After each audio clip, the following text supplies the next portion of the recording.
I say something else too, and that is we often write off people who we think of as religious voters. You know, we can't win religious voters, they belong to the right. Honestly, didn't that used to be our territory?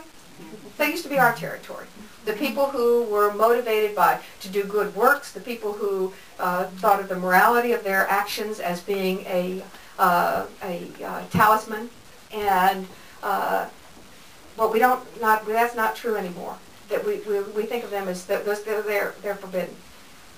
The truth of the matter is, part of the reason we do is that the Republican right has used some of these some push button, hot button issues to pull those people away from the Democratic Party.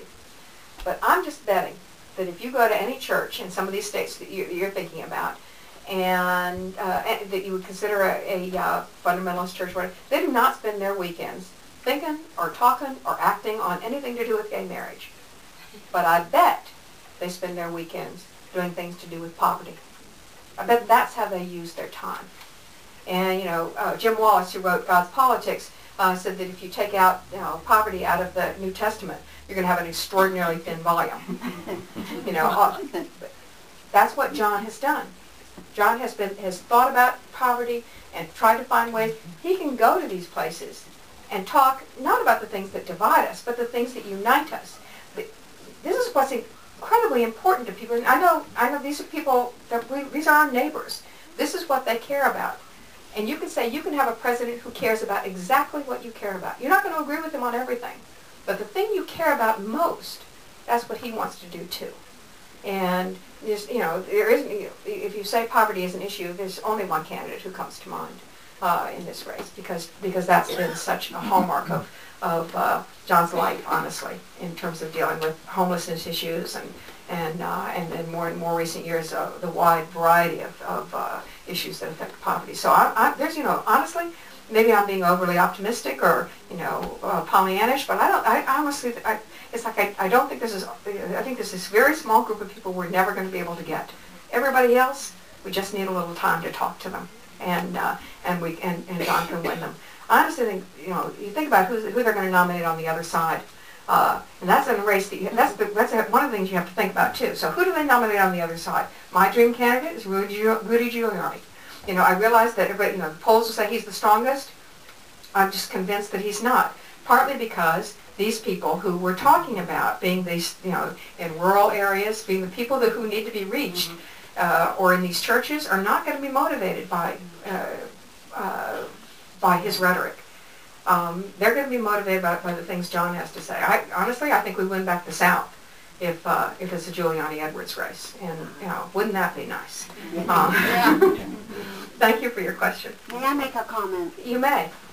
When you're talking about John's talking to this one and that one, and he's getting responses in a positive way, has he been talking with the press? There was a really interesting article today in the by the public editor, or whatever the name of it is, in the New York Times, where they talked. One of the things they mentioned in there was that in the New York Times, I think in the first 5 months of this year, had 11 front-page articles about Mrs. Clinton, 7 front-page articles about Mr. Obama, 1 front-page article about Mr. Dodd, 1 front-page article about Mr. Biden. That would be it. Well, I'll add something positive. The last week, instead of when they're talking about the Democrats, John gets to be in last place. The last week, he's been first place. I mean, they talk about him first. Now, if you're talking about issues, it's hard not to put him first. If you're talking about health care, he was the first person with a universal health care plan. If you're talking about the environment, he was the first person with a comprehensive environment plan. Other people have joined in, which is really great. But they ignore that. I understand that, but I want to tell you something really important. I'll keep still. And that is, I don't believe you.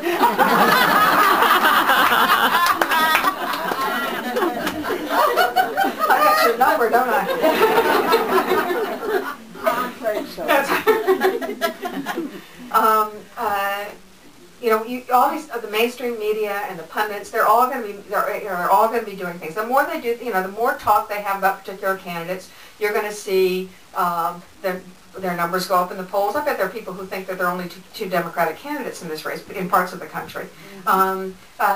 You're going to see their numbers go up in the polls. You're going to see them be able to collect more cash. When John's in the news for something, he collects more money. But then what happens is, when they have the quarterly reports on how much money they raised, and lo and behold, the people who got the most press raised the most cash. What a surprise! And what did the journalists say? See, I was right. Oh, yes. If they don't realize that there's a circle going on there. Yeah. But the truth of the matter is, the country does pay attention to all of that. That's the reason you see the national poll numbers you do. The day after the New Hampshire primary, they're not going to care what the New York Times has to say. You know what they're going to care who has to say? You. They want to know what you had to say. They want to know what New Hampshire had to say. And that's going to make the biggest difference to them. Not what the New York Times has to say or what MSNBC has to say, but what you had to say. Because they know something. They know that you all are like them, that you all have the same concerns they do, and that you all had a chance that they didn't have to ask questions, to make an evaluation of each of the candidates, to see, first of all, if they even took questions, and if they did, how directly they answered them. Did they try to give you the straight story? I mean, I've had several times today where I've had to say, I'm going to give you an answer, but this is not the answer that you want to hear. I can tell by your question what you want to hear. But it's really important, if I respect you, not to give you some gauzy, fuzzy answer. There was a story several months ago about a candidate, and I'll tell you that it's a male, because otherwise it makes telling the story too awkward. But I won't say who it is. But they had gone to a meeting where it was a very contentious, two sides, completely opposite positions on something, and they had spoken, and they left, and both sides thought that this person had agreed with them. Yeah. That's what you don't need. But who else, but the rest of the country hears little sound bites all the time, and they don't know that. You all get the chance to figure that out. And that's why what you have to say in some unknown day in January is going to mean so much more. Would they figure that out? Because my life would be so much easier.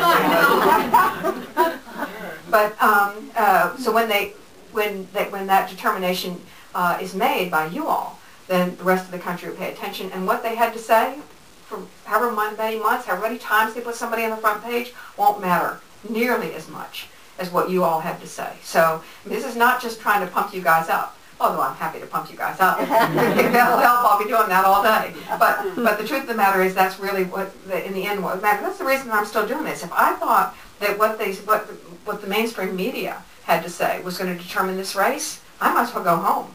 They've already decided the race that they find intriguing.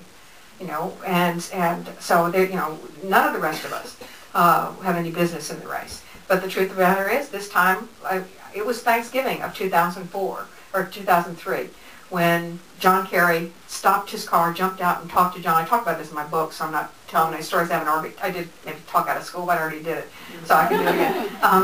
Jumped out of his car and started talking to John and said, this is Thanksgiving. Everybody's home for Thanksgiving because you don't want to see us at Thanksgiving, I know. So we were all home, and then he lives about a block from us. We were walking down with the kids. He jumped out and said, it's over. What are we going to do? Howard Dean's got it all wrapped up. And the mainstream media, you would have thought so.